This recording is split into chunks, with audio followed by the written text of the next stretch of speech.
ప్రపంచంలో మనిషి ఎప్పటికీ పూర్తిగా అర్థం చేసుకోలేకపోయిన రహస్యాలు చాలా ఉన్నాయి. ఈ విశ్వం ఎంత పెద్దది? బ్లాక్ హోల్స్‌లో నిజంగా ఏముంది? గ్రహాంతర వాసులు ఉన్నారా? ఇలాంటి ప్రశ్నలకు ఇప్పటికీ సమాధానాలను వెతుకుతూనే ఉన్నాం.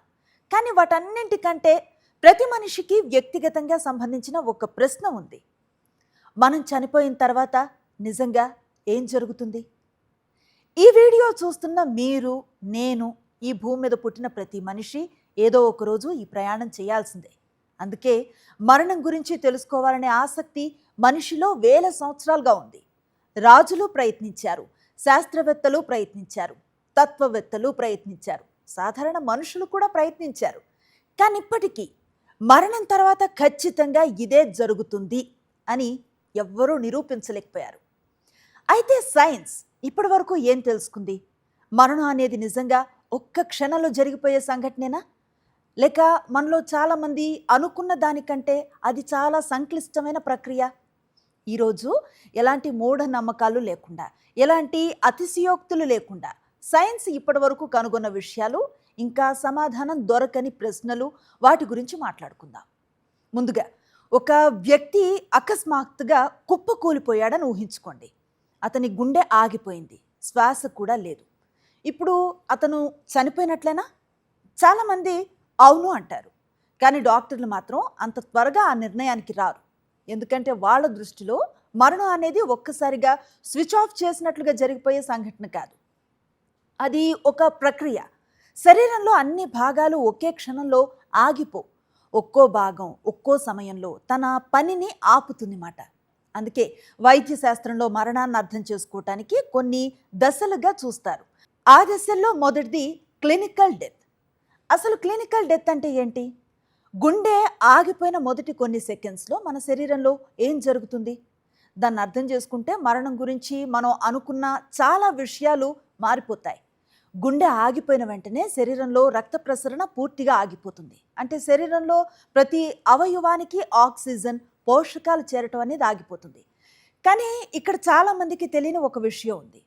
గుండె ఆగిపోయింది అంటే అదే క్షణంలో శరీరంలో ప్రతి భాగం ఆగిపోదు. ముఖ్యంగా మెదడు మన శరీరంలో అత్యంత ఎక్కువ ఆక్సిజన్ అవసరమయ్యే అవయవాల్లో అది ఒకటి. అందుకే రక్త ప్రసరణ ఆగిపోయిన కొన్ని సెకండ్స్లోనే మనిషి స్పృహ కోల్పోతాడు. అయితే స్పృహ పోయింది అంటే మెదడు పూర్తిగా ఆగిపోయిందని కాదు. కొన్ని సెకండ్స్ పాటు, కొన్నిసార్లు కొన్ని నిమిషాల వరకు కూడా మెదడు కొంతసేపు పనిచేస్తుంది అని కొన్ని పరిశోధనలతో తెలుస్తోందన్నమాట. అయితే అది ఎంతసేపు కొనసాగుతుంది, ప్రతి ఒక్కరిలో ఒకేలా ఉంటుందా అనే విషయాలపై ఇంకా పరిశోధనలు కొనసాగుతూ ఉన్నాయి. అందుకే డాక్టర్లు ఒక విషయాన్ని ఎప్పుడు చెప్తూ ఉంటారు. గుండె ఆగిపోయిన తర్వాత మొదటి కొన్ని నిమిషాలు చాలా కీలకమైనవని. ఆ సమయంలో సరైన చికిత్స గనక అందితే కొంతమందిని మళ్ళీ ప్రాణాలతో తీసుకురావటం సాధ్యం అవుతుంది అని. అందుకే ఎవరైనా అకస్మాత్తుగా కుప్పకూలిపోయి శ్వాస తీసుకోవటం గనక ఆపేస్తే వెంటనే అత్యవసర వైద్య సాయాన్ని అందించే ప్రయత్నం చేయాలి. అవసరమైతే సిపిఆర్ చేయటం వల్ల కూడా వారి ప్రాణాలు కాపాడే అవకాశం ఉంటుంది. ఇక్కడి వరకు చూస్తే ఒక విషయం చాలా క్లియర్గా అర్థమవుతుంది.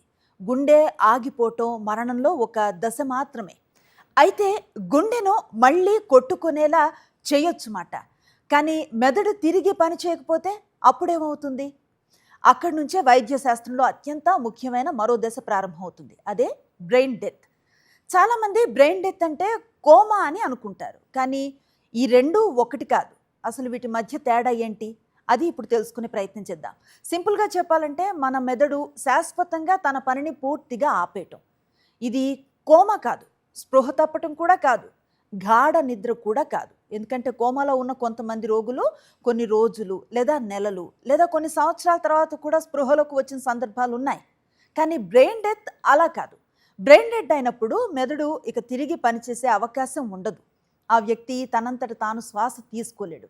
మెదడు నియంత్రించే ప్రధాన పనులు పూర్తిగా ఆగిపోతాయి. అయితే ఇక్కడ చాలామందికి ఒక సందేహం వస్తుంది. అయితే బ్రెయిన్ డెడ్ అయిన వ్యక్తి గుండెందుకు కొట్టుకుంటుంది? దానికి కూడా కారణం ఉంది. వెంటిలేటర్ ద్వారా శరీరానికి ఆక్సిజన్ అందిస్తే గుండె కొంతకాలం తన పని కొనసాగించే అవకాశం ఉంటుందన్నమాట. అందుకే బయటకు చూస్తే ఆ వ్యక్తి నిద్రపోతున్నట్లుగా కనిపిస్తుంది. కానీ వాస్తవానికి మెదడు తిరిగి పనిచేసే అవకాశం మాత్రం ఉండదు. అందుకే ప్రపంచంలో చాలా దేశాల్లో బ్రెయిన్ డెత్ని చట్టపరంగా కూడా మరణంగానే పరిగణిస్తారు. కానీ డాక్టర్స్ ఈ నిర్ణయాన్ని చాలా జాగ్రత్తగా తీసుకుంటారు.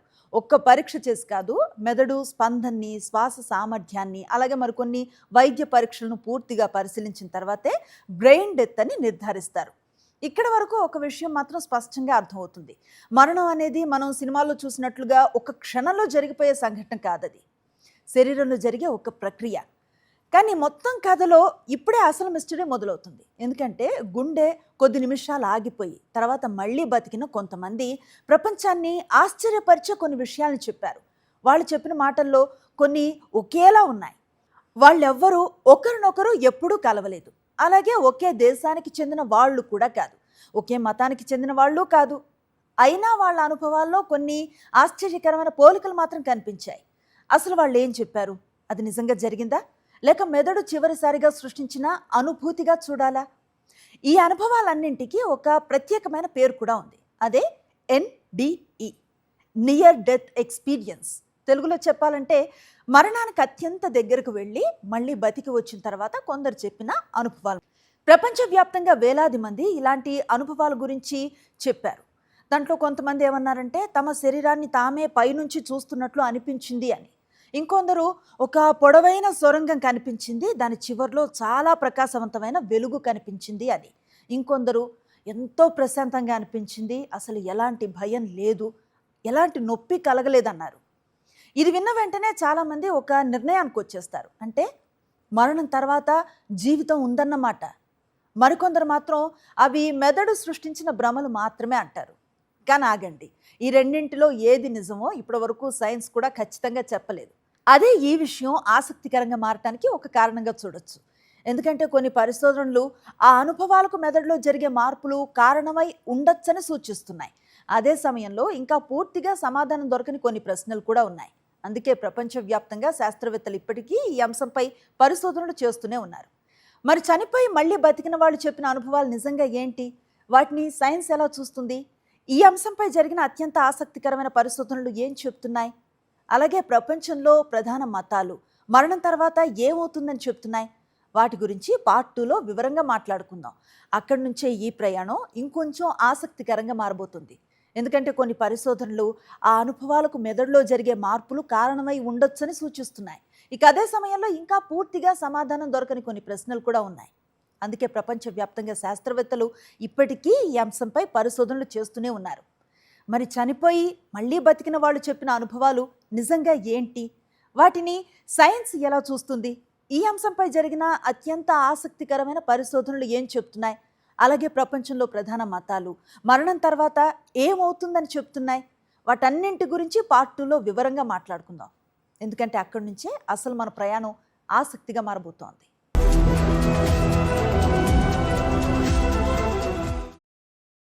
మరిన్ని అప్డేట్స్ కోసం ఛానల్ను సబ్స్క్రైబ్ చేయండి. నోటిఫికేషన్స్ కోసం బెల్ ఐకాన్ పై క్లిక్ చేయండి.